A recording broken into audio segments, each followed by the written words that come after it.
Hello everyone, welcome back to my channel and welcome to the Avengers episode 25. It is time for a change of bait. We're so close to the end and I know you guys are excited and I'm incredibly excited to start proper, you know? Okay, so I've got this frozen on screen because it's a recon and it originally aired the 23rd of December 1961. I love that I'm now at the time when this was like originally airing.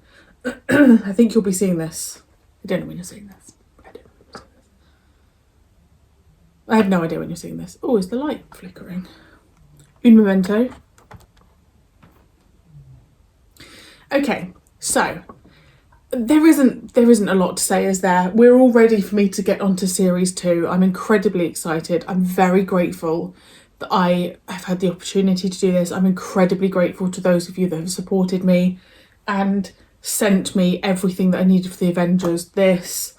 I've got all the DVDs, the audiobooks. You've been incredibly generous to me and I'm forever thankful. But I'm ready for series 2. So let's crack on. Guys, this is 16 minutes. A 16-minute recon? Whoa there. So let's go. Archie Duncan, elderly landlord to Carol Wilson, has speculated heavily on a consignment of bananas being shipped into Britain. He has paid £7,000 for them, but expects them to fetch 12 at market value. However, to raise the money, he has had to borrow £5,000 from a Mr. Barker at the Finance Loan Corporation. The shipment is 24 hours from docking, and the loan is now overdue. He has yet to find a buyer, and he has only 2 days after the ship docks before the bananas are past their Why would best. he have taken that on if he didn't have a buyer? Written by Lewis Davidson, produced by Leonard White and directed by Don Lever. Archie Duncan visits Lemuel Potts, a businessman who has expressed an interest in acting as a middleman. Potts already has a buyer, Fletcher and Kalps, a firm up north, and Archie signs a contract authorising Potts to act as agent. Archie is to have the fruit delivered to the buyer, his contact at the docks. He tells Samson that the cargo of the SS Yander crew must stay on board and rot. Later that day, John Steed makes an anonymous telephone call to Archie and tells him that his cargo will not be unloaded due to a strike. He's just everywhere, isn't he, Steed? Archie goes into shock and collapses. In his office, Potts instructs his right-hand man, Herb, to arrange the dock strike. Potts then telephones Fletcher of Fletcher and Kalps and asks him to send a contract confirming purchase of the fruit. He is not to worry, it will never arrive. They agree their usual terms. I like this narrator. Meanwhile, Keel has arrived at Archie's house to tend to him. He has had a mild stroke, and Keel orders him to rest up. Archie promises to do this, but after the doctor leaves, he tidies himself at the mirror and dresses to go out. Back at the surgery, Steed exchanges notes with Keel and explains about the dock strike and Archie Duncan's I love predicament. these clear images. Keel wonders if Archie is insured. No, reveals Steed. But the insurance company is for the full market value. You see, the finance company have title to the bananas until Duncan pays them. Barker's Loan Corporation is ever so slightly crooked, but we can't put our finger on Barker until we establish a connection with Potts, the little strike rigger. Archie Duncan has arrived at Barker's office at the Finance Loan Corporation and explains that the docks are strike-bound and he cannot have his cargo delivered. Barker sympathises and reassures him that his loan is fully insured. Archie is more concerned that his £2,000 capital outlay is not covered.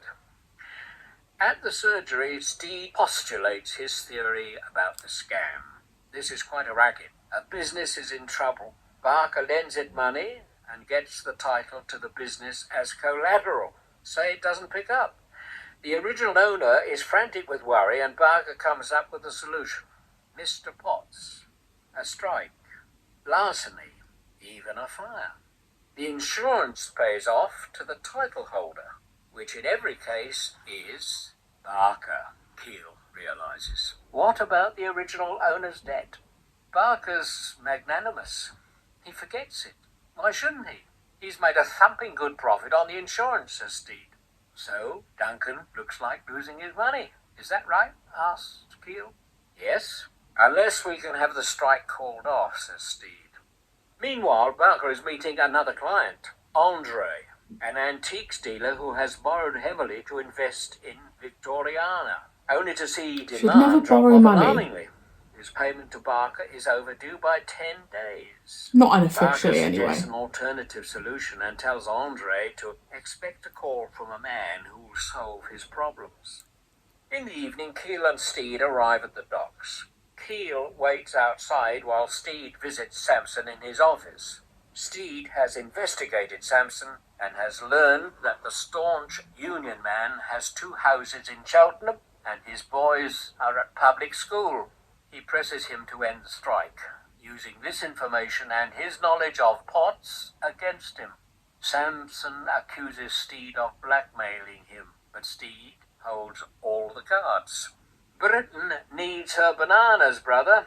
Unload them, Steed demands. Samson reluctantly agrees to call off the strike, unload the cargo, and inform Potts of the development. Steed returns and reveals to Keel that he is expecting a telephone call at the nearby call box, which he has stuck an out-of-order sign on to dissuade others.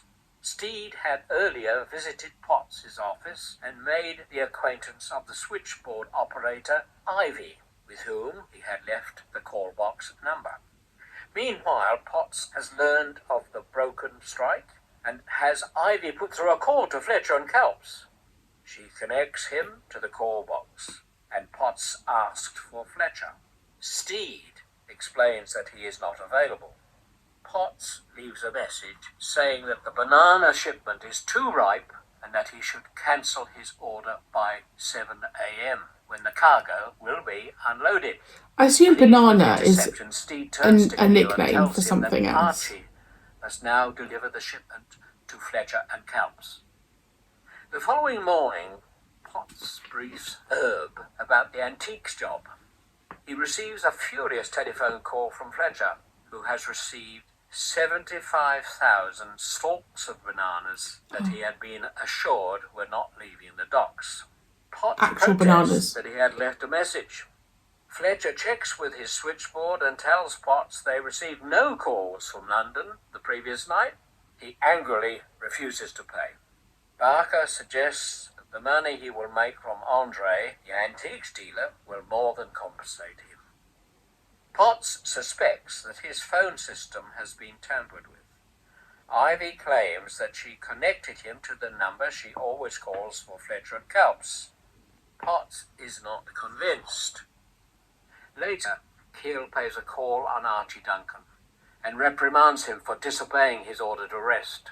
Archie apologizes and says that after he has paid in the check from Potts, he will retire and rest as much as the doctor wants. I don't think he's going to get a chance Andre to retire. arrives at Potts' office. He is told a fire will be set at the antique shop and is asked to supply a detailed floor plan. Andre is wary of Potts' men being seen on the premises, surveying the area. "They're arsonists, not surveyors, Mr. Andre," Potts exclaims. "They're going to burn you out. If basic English makes you nervous, you could call them pyrotechnic engineers." The operation will be carried out at 3 in the morning on Tuesday, 5 days hence. Meanwhile, Steed is meeting Keel in the doctor's surgery. Keel tells him that Archie is expecting his check and will pay it into the bank in the morning.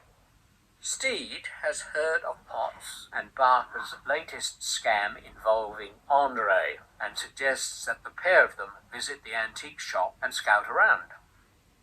That afternoon, the pair drop by the shop. Initially, Keel talks to Andre on the pretext of wanting to purchase a wedding gift, but Andre does not have what he is looking for. Steed hovers in the background, and eventually Andre attends to him when he leaves Keel to browse. Steed is at his most mischievous. Do you happen to have an Edwardian moustache cup? As a matter of fact, I do, replies Andre. I'll grow a moustache. Good afternoon, says Steed, doffing his bowler on the way out. Potts and Herb decide to bring forward the antique shop fire too early the next morning. This way they will get paid out and he will have time to stop the check he will shortly have to write for Duncan. And then tomorrow they will pack up and leave. Shortly afterwards, Archie Duncan arrives and Potts writes him a cheque for £11,400 and 9 shillings, the sale price of the fruit minus commission, and a reduction due to bruising in transit. Archie is relieved and grateful. If they are to implicate Barker and pick up Potts and his associates, their only hope is that the antique shop fire will still be set. Steed asks Keel to meet him there. Late at night, they have gained entry to the shop. Steed is armed with an infrared stills camera to capture evidence. The crime fighters find a conveniently placed antique Crime wardrobe, fighters. large enough to conceal the both of them. They step inside it. Steed closes the wardrobe door until only a thin crack is left, through which the antique shop can be seen. He raises the camera and plays with the sighting. We're spending the night in this? Asks Keel. Romantic, isn't it? Steed replies breezily. Sometime later, the shop bell rings. Herb and Charlie enter, carrying petrol cans and a fuse device, and set about their work. Steed curses under his breath. Potts is not with them. Steed takes photographs from the wardrobe while the pair liberally douse the shop with petrol. Herb carefully floats a fuse device on some petrol he has poured into an antique bowl and hears an unexpected click from behind him. In a blur of action, he lunges at the wardrobe, pushes the doors shut, and twists the key Great. he finds in the lock. Charlie pushes a table in front to ensure whoever is inside cannot escape. Keel and Steed are trapped. Herb lights a 1-hour fuse. It is 2:15 a.m. Why a 1 hour fuse? Why wouldn't you just light a hammer on the match? wardrobe, but unfortunately the Victorians built their furniture far too well. Half an hour later, Herb and Charlie meet Potts at his office. Herb demands half the proceeds instead of their original 40% cut. Things have changed. They have been photographed and have had to leave the unknown photographer to die in the fire at Andre's. Potts demands that Herb goes back to release the man. Herb refuses. Meanwhile, at the shop, Steed and Keel are still trapped. In less than 15 minutes, they will be victims of an inferno. Suddenly, they hear Andre enter the shop. He is picking up a few precious items. Steed and Keel shout to be released. Andre hears the commotion and sets them free. Bloody Steed makes lucky, a wasn't dash it? for the bowl containing the fuse device. He gingerly removes it and carries it out to the safety of the street. Andre telephones Potts and complains that the device hasn't worked. There is no fire. Potts tells Andre to go home and instructs Herb and Charlie to go back and check. This time, he will accompany them to ensure there are no further mistakes. The three men arrive at the antique shop. Potts goes to the wardrobe and unlocks the door. He is shocked when Andre falls out, bound and gagged. Steed calls to Keel to overpower the villains, and Steed leaves Keel to stand guard until the authorities arrive. Steed takes Potts with him. He needs him to ensnare Barker. At 7 in the morning, Steed sits lazily in Potts's office. Potts nervously watches as Steed thumbs through his files. Steed makes Potts a proposition. You are in a pickle, aren't you, Potts? And all Barker's doing. Seems unfair, don't you think? Him getting away scot-free, and you going to prison. Potts looks at the floor, refuses to talk. Your loyalty's touching, but misplaced. Steed continues. Is Barker taking the £12,000 loss on Duncan's bananas, or are you? I'd like to help you. Some friends of mine have a tap on his phone, and if you were to give him a call, well, I could set the insurance boys on him. Potts is suspicious. Steed tells Potts that Archie Duncan will be paying the cheque in shortly, and threatens to turn him in. He can join Herb and Charlie in prison. He picks up the phone and starts dialing, and then replaces the receiver. Potts cracks and grabs the phone. He dials Barker and demands money. Barker implicates himself in the conversation, and Steed is delighted. He suggests that Potts may now call the bank and cancel the cheque before Duncan has it processed. When the call is finished, Steed reveals to Potts that this call has also been recorded for evidence, and that Archie has already cashed his cheque. Steed has tricked Lemuel Potts, whose features are now etched with the pain of defeat. Okay, obviously I don't have much to say at the end of these recons. I always really appreciate when I have a clear picture. It makes you realise how low the quality is of the other pictures. That was a long one, but I think that needed to be, because I think if that was any shorter, I would have got really confused. And the other thing with the recons is I do find it very hard to keep track of names sometimes, because you're having to just pick people up really quickly. So, you know, that's where I struggle the most with recons. So I can't wait to just be able to get into episodes and just have some episodes. Now, I wasn't going to, but I think I might just watch the last part now. I might just rejig my schedule to try and get the last part out in December as well, just because I just feel like I might as well. Or I might attach it onto the end of this. Who knows? But I'm going to carry on right now.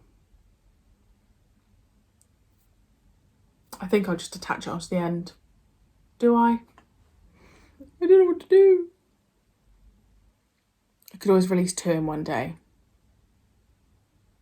No, I'm not going to attach it onto the end because I've done all of them individually. Anyway, I'm going to watch the last episode now. So it's probably going to come out very soon after this. So I will see you incredibly, incredibly soon.